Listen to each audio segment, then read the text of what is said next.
Today, we are diving into chapter 3, which is all about Frank Lloyd Wright and the myth of the Prairie School from 1860 to 1916.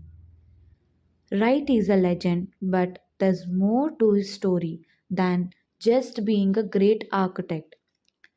We are going to break it down into three parts: his influences, his prairie style, and his myth that shaped his legacy. Frank Lloyd Wright, an architectural giant, shaped the American landscape with his innovative and nature integrated design. Today, we delve into the formative years of Wright's career, exploring the influences that shaped his earlier work and the emergences of prairie style. Focusing on Wright's earlier career highlights the struggle to define a truly American architectural identity. Wright, alongside his mentor Louis Sullivan, grappled with the legacy of European styles, seeking a form that resonated with the democratic spirit of the New World. Wright's initial impressions of Chicago's burgeoning cityscape were powerful.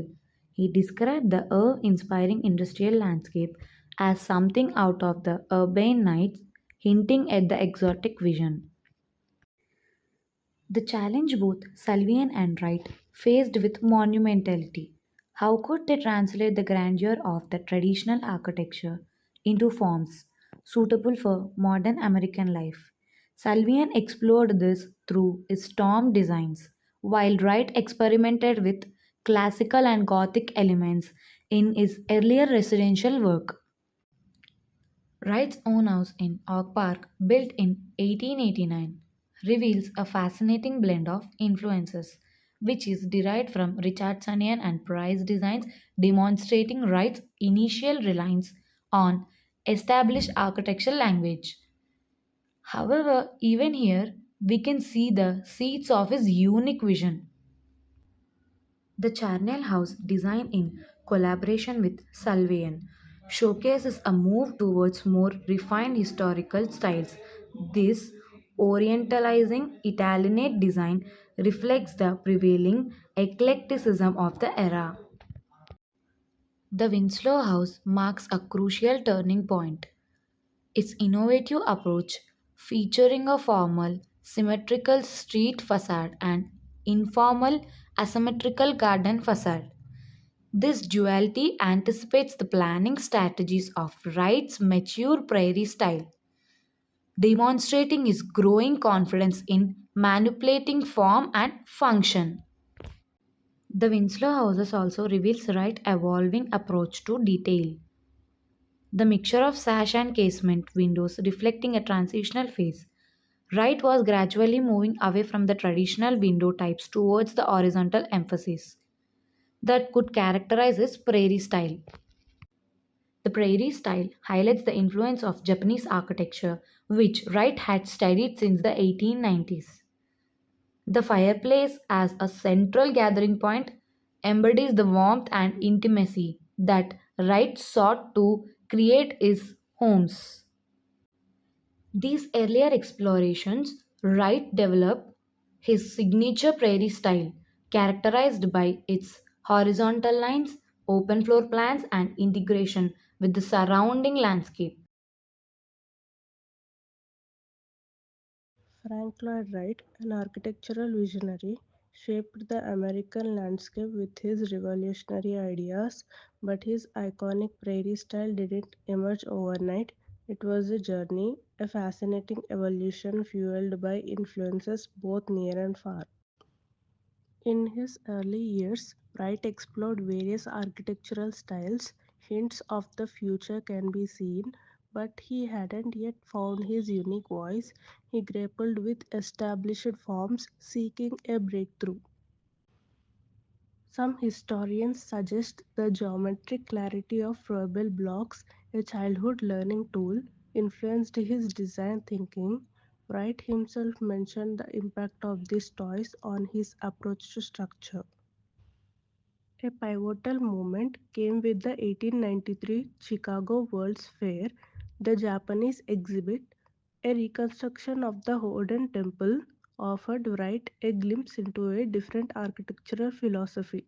The temple's emphasis on horizontality, natural materials, and the integration of interior and exterior spaces resonated deeply. He began to translate elements of Japanese design into his own language. The tokonoma, a space for contemplation, inspired his focus on the fireplace as the heart of the home. He embraced open floor plans, blurring the lines between rooms, and extended roof lines to provide shade and emphasize the horizontal plane. Wright's work from this period reveals a struggle to synthesize these diverse influences. He experimented with low pitched roofs and asymmetrical plans, yet elements of traditional style still lingered. Around 1900, Wright's vision crystallized. The Larkin Building and the Martin House marked a turning point. The Prairie style was born.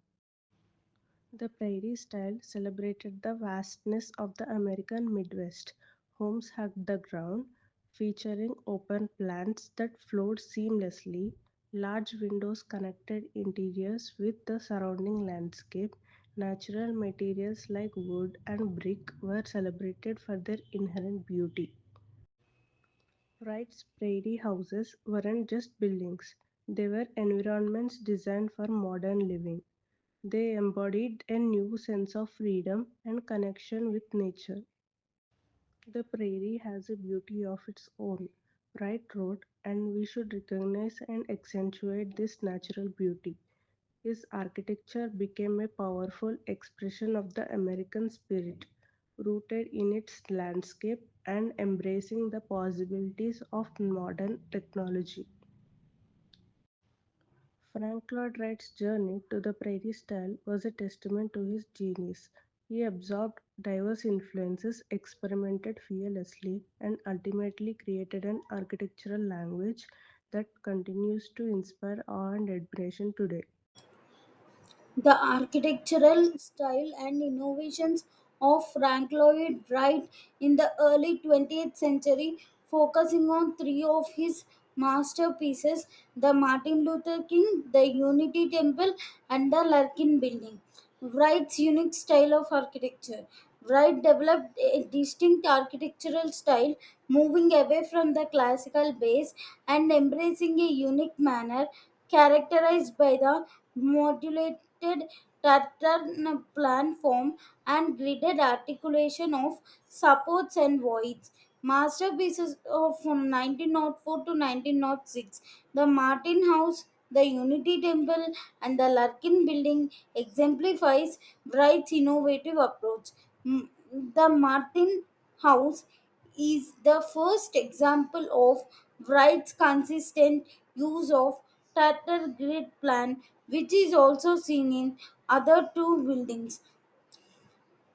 The Unity Temple is centralized around the axis, while the Larkin building is structural one. Wright pointed igneous systems for environmental control, including built-in ducted hot air heating in the Unity Temple and early air conditioning in the Larkin building. Wright aimed to create a total environment encompassing the whole of society, integrating the hearthwork and religious aspects of life. Larkin building.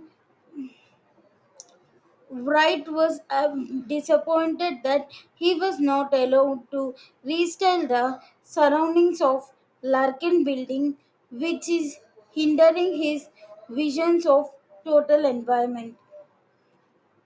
Frank Lloyd Wright's architectural philosophies and his work on the Larkin building in New York.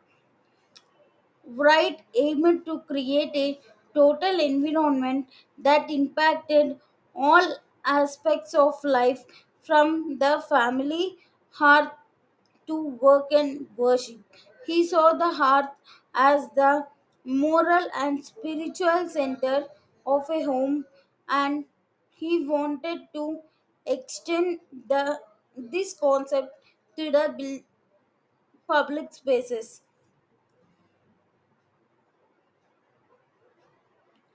This building exemplifies bright ideals. He designed not only the structure but also the furniture, aiming for a unified and harmonious experience. The main the main entrance featured a relief by Bach with inscription: Honest labor needs no master, simple justice needs no slaves. This reflects Wright's belief in the dignity of labor and his commitment to social justice. Wright was disappointed when he wasn't allowed to redesign the telephones for the Larkin building. This highlights his desire for complete control over the environment he created. Wright also dismayed by later changes made to Larkin building, demonstrating his strong attachment to his original vision.